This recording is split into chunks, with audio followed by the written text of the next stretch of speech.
Parce que autrement, on tombe dans la religiosité. Je dois prier le matin, je dois prier à midi, je dois prier quand je vois un morceau de pain. Pour les enfants, c'est un morceau de fromage. Là, je prie, sinon, je boude papa, je boude maman. Amen.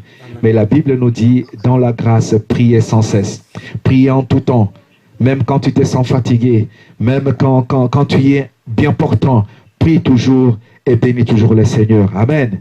Cela apporte une bénédiction, non seulement qui est là, mais une bénédiction qui se rajoute sur une autre bénédiction. Amen. C'est ce qui fait de nous, vous savez, il y a des versets bibliques, il faut en avoir un peu l'âge spirituel pour mieux les savourer. Amen. Hein, pour mieux les savourer. L'apôtre Paul parle quelque part de l'odeur de Christ. Amen. C'est-à-dire que si on te prend, on te presse, amen, il doit sortir de toi l'odeur de Christ. Alléluia. C'est-à-dire que ce n'est plus toi qui vis, mais c'est Christ qui vit en toi.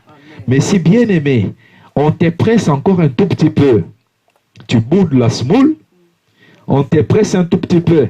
D'ailleurs, ça fait longtemps que tu ne m'as pas acheté une nouvelle paire de chaussures. Là, ce n'est pas l'odeur de Christ qui sort. Amen. Si on te presse un tout petit peu et qu'il ne sort que joie, qu'il ne sort que quelque chose qui est digne d'approbation, alléluia, c'est-à-dire qu'il y a Christ qui vit en toi. Alléluia. Il y a Christ qui vit en toi. On sent l'odeur de Christ. On se dit, mais cet homme-là, comment je vais l'avoir? Amen. Mais on ne peut plus t'avoir parce que ce n'est plus toi qui vis, mais c'est Christ qui vit en toi. Or, Christ, il est déjà mort. Bien plus, il a été enseveli. Et encore, plus encore, il est ressuscité, assis à la droite de Dieu le Père. Il est vivant pour toujours. Amen. C'est ce qu'on doit retrouver chez nous. Je les lis aussi sur mes enfants. Il y en a qui boudent tout le temps. Il y en a qui se fâchent pour rien. Amen. Mais petit à petit, il faut insérer la vie de Christ. Alléluia. Alléluia. Alléluia. Si on te presse un tout petit peu, qu'il y a de la colère, qu'il y a l'animosité qui sort, qu'il y a des choses comme ça qui sortent, c'est qu'il y a encore à travailler. Alléluia. C'est qu'il y a encore à travailler. Surtout les mamans, sans oublier les papas. Amen. Surtout les mamans, sans oublier les papas. Alléluia. Je vais voir moi, mon frère Célé qui vient pour la première fois. Est-ce qu'on peut l'acclamer, plutôt l'accueillir un peu dans le nom de Jésus? C'est un chrétien serbe, j'ai discuté avec lui hier et voilà. Et il a fréquenté pas mal d'assemblées en Afrique avant qu'il soit là. Et il est parmi nous ce matin. C'est aussi une bénédiction aussi de l'accueillir parmi nous. Amen. Amen. Mais surtout de les témoigner de cela. Parce que s'il veut savoir qu'il y a Christ qui est ici, s'il vient et commence à me marcher un peu sur le pied, alors là, aujourd'hui frère, tu vas savoir de quoi je m'échauffe. Là, il va se dire, je me suis trompé d'adresse. Amen. Alléluia. Un pasteur, un enfant de Dieu, une maman servante de Dieu, c'est quelqu'un qui se laisse un peu déborder. Amen. Amen. Il se laisse un peu déborder. Il a le poids des charges utiles à la capacité de l'amour de Christ qui est en lui. Amen. Amen. Il y a 4 sollicitudes, 5 sollicitudes. Amen. Il est prêt à partager son miette de pain avec chacun. Amen. Et l'Ancien Testament nous dit, prends ton pain, partage-la en 1000 morceaux, jette-la à la surface de l'eau. Avec le temps, tu les récupéreras. Amen. Amen. Alléluia. Alléluia. C'est un bon culte ce matin parce qu'il y a beaucoup trop de choses que j'ai vécues en Christ qui me reviennent. Et je me dis, le Seigneur me console aussi par cela. Amen. Quand je pouvais partir d'ici, faire 700 km, j'arrive à Bruxelles, je trouve un couple chrétien, un vieux couple chrétien, qui se balance des télés et des micro-ondes. Ah, j'ai dit, mais c'est merveilleux la vie chrétienne. Alors j'étais au milieu de tout ça. Je prends la télé, je prends le micro-ondes. J'ai dit, oh, non, oui, il faut la tuer. Pasteur, laisse-nous. C'est une sorcière, cette femme, depuis qu'elle est venue dans ma vie. Amen. Mais je me dis, les gens changent avec les temps. Quand au milieu de tout ça, tu es calme. Tu dis, non, tu n'avais pas eu tort ou raison de te marier. Mais seulement quelque part, tu t'es laissé déborder. Et quelque part, tu n'as pas laissé le parfum. Alléluia. Tu n'as pas laissé le parfum de Jésus vraiment macérer dans ta vie. Et quand on te presse dessus, cela sort. Amen. Pendant que je parle, j'ai la scène et la vision de cette femme qui est venue bénir le Seigneur avec ses bouquets de fleurs, plutôt avec cette grande bouteille de parfum d'une très grande valeur. Amen. Il a carrément aspergé sur le pied de Jésus et il a commencé à aller là. Il a dit, laisse-la faire. Amen. Elle fait déjà pour ma sépulture. Alléluia. Il fait déjà pour mon corps. Elle sait qu'un jour, quand je mourrai, que je serai enseveli, c'est pour elle que je mourrai. Mais quand je serai enseveli, alléluia, que je serai ressuscité et que je vivrai, mais sous la forme du Saint-Esprit en elle, quand on viendra encore la titiller, on dira que, mais regardez-moi cette femme pécheresse, regardez-moi cette femme sorcière. Elle dira, ce n'est plus moi qui vis, c'est Christ qui vit en moi. Le parfum que je versais, qui valait beaucoup trop d'argent, aujourd'hui, il est en moi, il vit. C'est Jésus-Christ de Nazareth. Amen. Alléluia. Oh, gloire à Jésus. Alléluia. Oh, merci Seigneur pour ce message que tu commences à peaufiner. Amen. Mais je ne veux pas aller comme cela. Nous bénissons notre frère Célé. S'il vient là, qu'il reste là avec nous pour faire un bout de chemin encore avant le retour de Christ, qu'il soit béni. Mais s'il trouve encore son bonheur ailleurs, qu'il soit aussi béni. Amen. Amen. On ne fait pas les grappins sur les gens. Amen. Mais nous préparons les gens à la rencontre de Christ Jésus. Alléluia. Soyez bénis. Je vais avoir deux témoignages. Le témoignage de maman Mimi ce matin, quelques minutes. Et aussi mon frère Étienne qui nous fait vraiment l'honneur avec toute sa famille. Tu peux faire passer là sa famille qui est venue nous voir depuis la Belgique. Ils ont fait quand même presque 700 km. Hein? Oui, à peu près, oui. Ouais. 700 km, c'est pas quand même donné, mais il fallait le faire. Amen. Amen. Vraiment, nous sommes dans la joie. Est-ce qu'on peut les acclamer aussi, cette famille qui a fait ces déplacements? C'est bon. Amen. Vraiment que le Dieu du ciel le bénisse. Je priais là en me disant, Seigneur, personne ne rentre dans cette maison avec toutes les promesses que tu nous as données et qui ressortent comme ça, comme s'il est rentré dans un concert mondain. Non. Amen. Certes, il y a un concert, il y a des enfants, ça fait beaucoup de bruit. Amen. Mais nous veillons au grain et le Seigneur est avec nous en ces lieux. Amen. Que Dieu vraiment les bénisse, qu'il bénisse leur court séjour chez nous et pour leur départ aussi, vraiment que Dieu soit celui qui soit toujours au départ et à l'arrivée. Amen.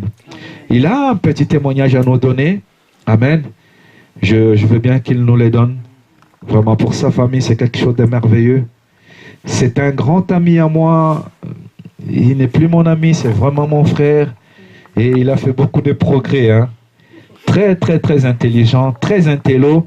Mais j'avais des doutes qu'il arrive à Christ. Parce que vraiment, les gens qui sont très intelligents et intello, ils ont du mal avec le Saint-Esprit parce qu'ils pensent qu'il peut tout obtenir par l'intelligence. Mais Dieu soit loué. Amen. C'est lui qui a sauvé Pierre. Alléluia. Il peut sauver aussi Saul de Tarse aussi. Et faire de lui un apôtre. Amen. Que Dieu soit béni. Shalom, peuple de Dieu. Je vous salue dans le nom de notre Seigneur Jésus. C'est un énorme privilège et un grand honneur d'être avec vous en ce matin.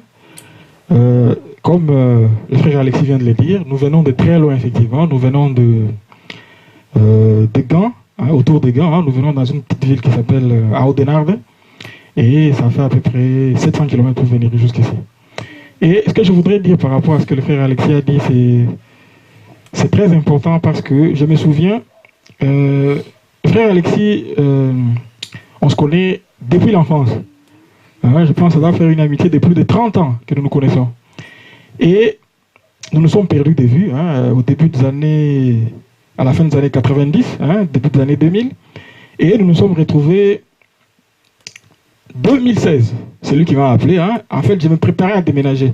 Je me préparais à quitter Gand pour aller habiter dans la petite ville où j'étais. Et il m'a appelé, on a repris contact. J'ai déménagé au mois de novembre. À ce moment-là, il faisait déjà très froid. Et au mois de décembre, le frère Alexis me dit, il va venir. Et je lui ai dit, mais tu es sérieux? Il dit, non, je vais venir. Et il est venu chez moi quand? Le 31 décembre 2016, avec toute sa famille.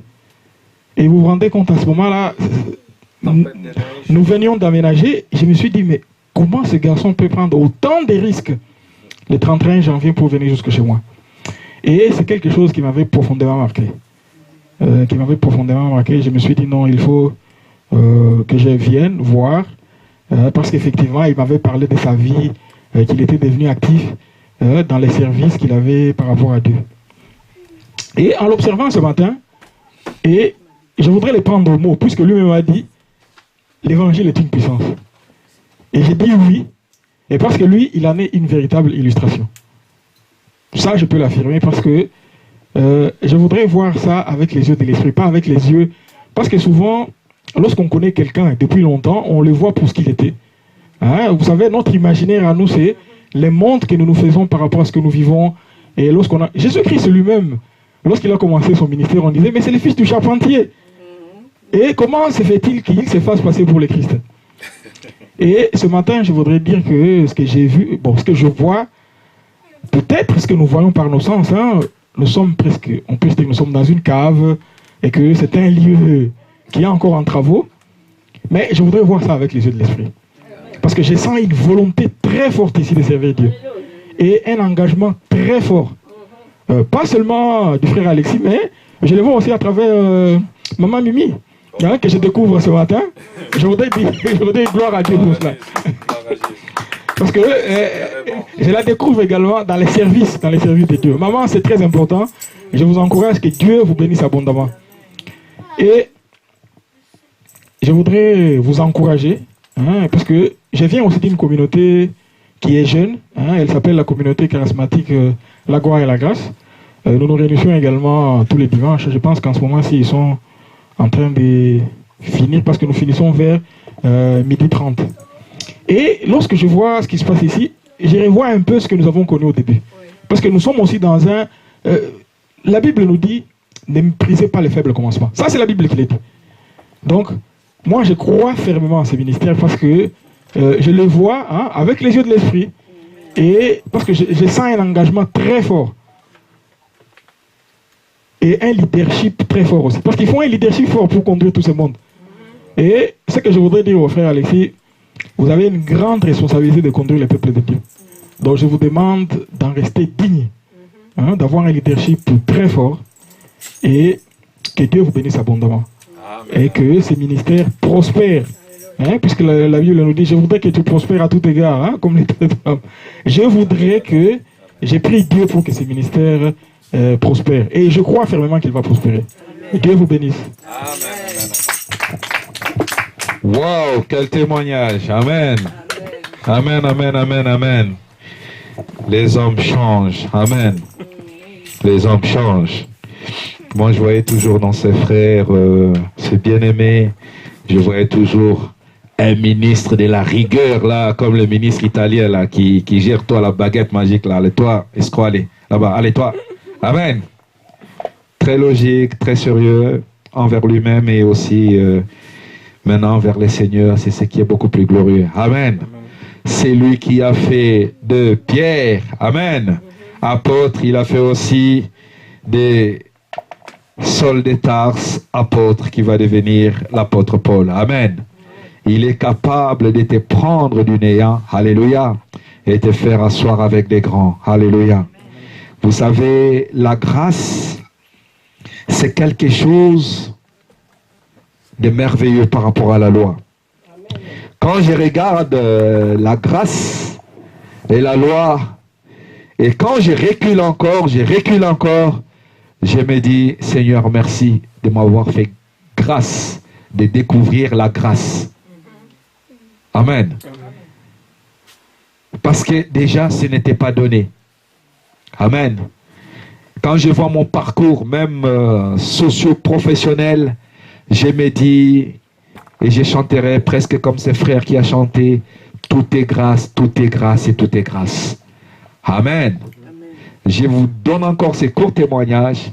J'ai eu à travailler dans mon métier comme ça, civil, dans des entreprises. On me pose toujours la question, comment toi tu as passé tous les filtres là pour arriver jusqu'ici? J'ai dit, moi-même, je ne sais pas. Mais tout ce que je sais, il fallait que je sois là. Amen. Et très souvent, des fois, le monde nous dit toujours, lui, il n'arrivera jamais. Amen. Mais moi, je sais ce que la Bible me dit. C'est que la foi me pousse à croire et accepter et à intégrer à moi ce qu'avec Christ, nous pourrons faire des exploits et nous faisons déjà des exploits. Amen. Parce que j'ai vu que toutes les limitations devant moi, ils ont tous tombé une à une. Amen. Je suis arrivé un jour en 2003 à Limoges. J'ai intégré le grand groupe Valeo. Je travaillais à la production. Les 2 premiers jours, on m'a dit, toi, au niveau terrestre, tu es nul, tu n'y arriverais pas. On m'a critiqué de partout. Amen. Mais je vais vous dire que 3 mois après, 2 mois après, 1 mois après, 2 mois après, j'étais dans les top 2, top 3 de la production. Amen. Elle s'est posé des questions, mais comment il fait, comment c'est possible? Amen. Et Dieu m'inspirait toujours, Dieu m'inspirait toujours. Et avant de partir de cette entreprise, j'étais tellement parmi les meilleurs que j'ai eu une gratification de me faire payer une formation à 17 000 euros ou 18 000 euros. Plus l'enveloppe de ma paye, il y en avait pour une enveloppe d'à peu près 40 000 euros. Amen.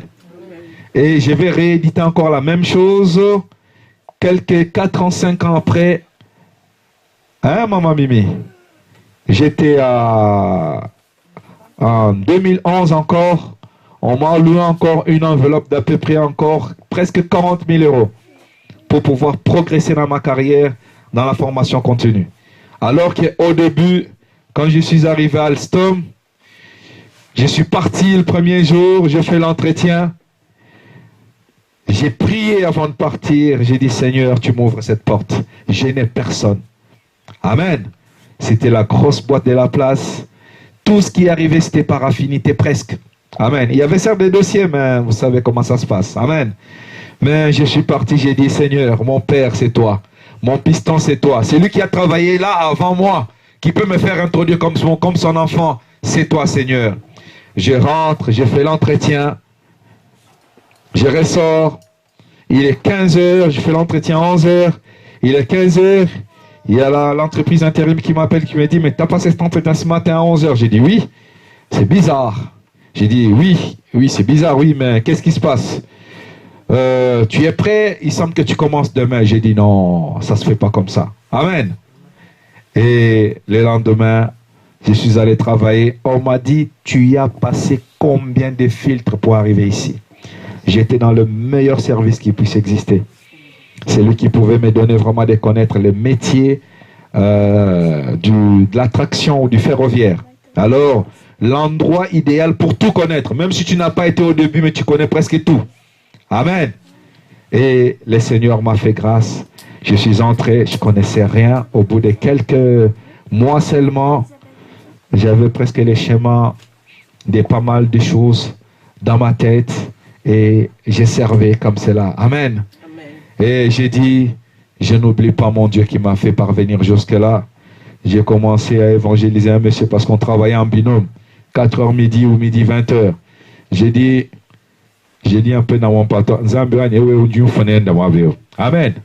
Un monsieur qui avait déjà à l'époque 56 ans comme ça, sans enfant, sans rien, il m'a raconté sa vie, mais il ne savait pas que sa vie, ce n'était pas pour les critiquer après, mais c'était pour traduire tout cela en prière. Amen. J'ai prié pour lui. J'ai prié pour lui. Mon petit va là-bas, je pars. Mon petit va là-bas, je pars. J'étais bon au niveau boulot. J'allais même plus vite. Il me dit, lève les pieds, mon petit. Les boulots, il faut qu'ils restent jusqu'en 2015, 2000, je ne sais pas combien. J'ai dit, comme tu veux. Amen. Et j'ai réussi à l'inviter chez moi. Il m'a vu vivre avec mes 2 enfants. J'ai dit, je vais prier pour toi. Il y a quelque chose de bizarre qui va t'arriver. Mais tu es prêt à l'assumer? Je dis oui. Mais tu sais quoi? Moi, j'ai été presque épousé par une dame qui était plus âgée que moi. J'ai vécu avec elle toute ma vie. Donc, je n'ai pas connu vraiment de jeunesse. En fait, il vivait avec une dame qui avait 15-20 ans plus âgée que lui. Et cette dame est décédée. Et il s'est retrouvé déjà à ses 50 et quelques années. Amen. J'ai dit, tu sais, Tu es dans les mains des grâces. Moi, je n'ai pas peur des situations. J'aime les situations difficiles parce que cela démontre la gloire de Dieu, l'amour de Dieu. C'est pourquoi Christ est mort à la croix pour les hommes. Ça sort quand il y a des situations comme cela. Amen. Je lui ai imposé les mains en douce. J'ai prié pour lui. Quelques mois seulement après, il revient. Alexis, il y a quelque chose de bizarre qui m'arrive. J'ai dit, c'est quoi? Tu sais, j'étais avec cette dame-là que je vois, puis je voulais faire des choses sérieuses. Mais il m'arrive quelque chose de bizarre. C'est quoi? Je vais être papa. J'ai dit, je le savais. Mais pas seulement papa une fois. Amen. Papa double. Amen. Je dis, mais je ne sais pas quoi faire. À 55 ans, j'ai dit, Okomesana. Amen. Okomesana. Okomesana. C'est-à-dire que tu vas t'habituer à la bénédiction. Amen. Alors il a commencé à me voir, mais j'ai 55 ans, mon là-bas. Amen. Comment ça va se faire pour moi? J'ai dit, mais maintenant tu viens chez moi, moi je n'ai que ça pour donner. Amen. Jésus pouvait dire, tu ne peux recevoir que ce qui t'a été donné. Amen. Si Dieu t'a donné pour bénir, tu ne peux que bénir les vies des gens. Amen. Alléluia. Et ces messieurs, il m'a rejoint alors qu'à l'époque j'avais 2 enfants. Lui, tout d'un coup, il en avait 2 du coup. Amen. Aide-moi. Comment est-ce qu'on fait pour pousser une poussette? Et tu m'as créé des problèmes. J'ai dit non, le ciel s'est ouvert sur toi. Pendant que tu étais avec moi, le ciel s'est ouvert. La même grâce qui est descendue là, elle n'a pas confondu. Et Jean-Baptiste et Jésus, tout le monde était là-dedans. Amen. Amen. Alléluia. Alléluia. Jésus voulait montrer la fin de la loi pour qu'un système nouveau puisse entrer. C'est la grâce. Alléluia. Et ce monsieur a été béni avec 2 enfants directement. Et aujourd'hui, il est heureux. Il ne partira pas comme ça sa vie. Il doit faire maintenant plus de 60 ans passés maintenant. Amen. Mais il a dit, j'ai eu un jeune collaborateur. Mais franchement, il s'en souviendra toute sa vie. Amen. Alors, un enfant de Dieu, j'ai commencé par dire ce matin, quand on les presse, il faut que l'odeur de Christ sorte. Amen.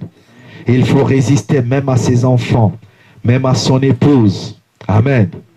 Quand tu les taquines très bien, tu le vois se fâcher, tu lui dis non, ça c'est la nature de l'autre côté. Amen. La nature de ce côté ici, quand on te presse, il faut que le parfum de Christ sorte. Il faut que la joie sorte. Il faut qu'on se dise non, je peux déposer mes armes là, ici. Amen. Amen. Vous savez, il s'appelle Pierre. Quand Jésus lui disait, ça c'était la prédication d'il y a 2 dimanches, prie avec moi, prie un temps avec moi, il ne faisait que raconter sa vie. Amen. Mais quand le combat est venu, le diable l'a pressé un tout petit peu seulement. Amen. Au lieu de sortir la prière, au lieu de sortir l'odeur de Christ, au lieu de sortir la vie de Christ, il a sorti une machette, il a coupé l'oreille de quelqu'un. Amen. C'est comme cela que très souvent nous sommes. Amen. Dans les couples, dans les maisons, dans la famille, il suffit juste qu'on touche un tout petit peu. Amen. Alléluia. C'est pour cela qu'il y a une nécessité que nous naissions de nouveau. Il y a plus qu'une nécessité que nous naissions de nouveau. Il y a plus qu'une nécessité de porter la vie de Christ en nous. Il y a plus qu'une nécessité que nous confessions, que les bons noms que nous confessions ne soient pas blasphémés à cause de notre comportement, à cause de comment nous nous comportons, à cause de comment nous réagissons. Très souvent, ce n'est pas nos actions qui nous trahissent, mais ce sont nos réactions qui nous trahissent. Là, un pasteur prêchant sur Internet que ma femme voit souvent, suit souvent, elle dit, il a sorti une grosse prédication, les femmes qui dérangent. Amen. Les femmes qui dérangent. Alors elle est venue m'en donner un chapitre. Elle me dit, ah, pasteur, moi aussi j'ai eu ma part. Hein. Même la femme qui interviewait le pasteur, elle a eu aussi sa part. Hein. Amen. Ça, c'est merveilleux. Quand on peut se remettre en cause. Amen. Un enfant de Dieu doit être animé d'un esprit de sacrifice. Un serviteur de Dieu doit être animé d'un esprit de sacrifice.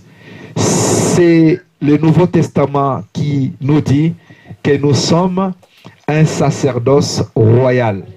Amen. Nous vivons un autre sacerdoce qui n'est pas celui de la loi, de œil pour œil, dent pour dent. Amen.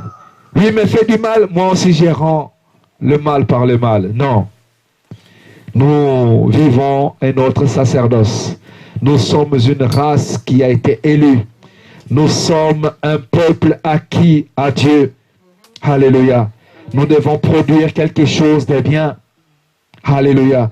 Quand on nous presse, j'étais prêché au Cameroun une fois.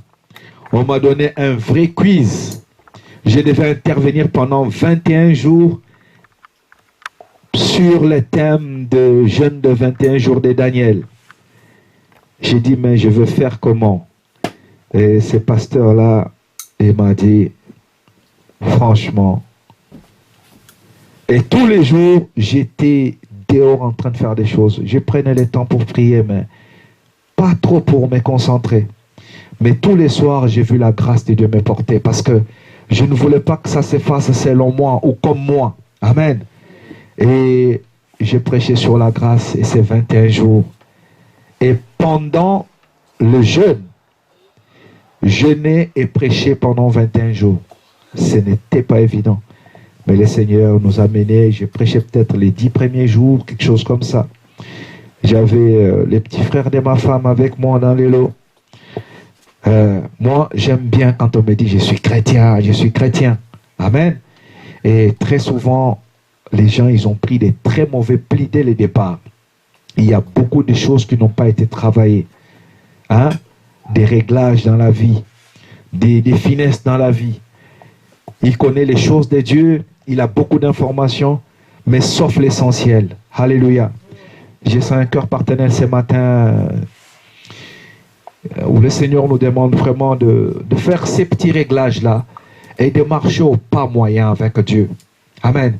De ne pas aller trop vite, de ne pas non plus traîner les pieds, mais de marcher comme le peuple marchait dans le désert. Il marchait au pas moyen de celui qui était vraiment le moyen du moyen. Il y avait des robustes, des jeunes, des rapides, mais il y avait aussi ceux qui traînaient un peu, qu'on devait prendre un peu en charge. Il faut voir ces cœurs-là. Amen. Parce que dans un milieu comme cela, vous allez voir la femme du pasteur qui comprend tout et vite. Ah, amen. On doit aimer tout le monde. Amen. On doit aimer notre frère scellé. On va lui parler des choses. On va prendre du temps pour l'écouter. Hein, je parlais avec quelqu'un cette semaine ici. J'ai dit, mais les gens me condamnent aujourd'hui beaucoup. Ah! Vous pensez franchement que avec 5 enfants, avec des gens à côté, avec même les... Vous savez, on a habité 2 endroits particuliers avant d'arriver à cette maison que le Seigneur nous a donnée. On habitait, c'était bien, on avait une toute petite cour. Mais on avait en permanence 15, 25 gamins. Et c'est comme les gens de la rue se disaient, mais il y a quelque chose dans cette parcelle-là. Et on priait, le Seigneur nous montrait toujours cette ribambelle des enfants qui venaient. Et j'ai eu un visiteur, j'ai dit, mais mon voisin au-dessus m'a dit, moi tu vois tous ces gamins-là, je mets droit d'entrée, 2 euros. J'ai dit, ils vont payer. Je ne sais pas qu'est-ce qui les attire ici, mais ils risquent de payer pour venir. Mais c'était la grâce de Dieu. Amen.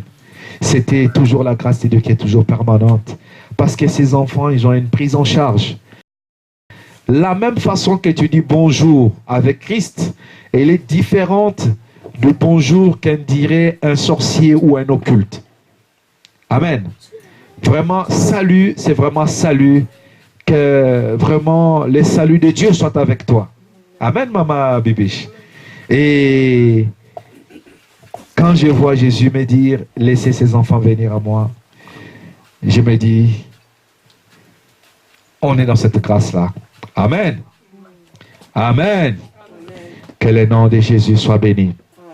On va lire, pas beaucoup, dans le Nouveau Testament. Papa, tu as une Bible? Tu n'as pas de Bible. Donc, on va t'en offrir une ici. Et qui est-ce qui fait ce genre de travail? C'est Jériel qui fait. Alors, comme j'ai vidé la chambre là, les Bibles sont montées en haut. Il y a 3 cartons. C'est tous des Bibles, à part les cartons des...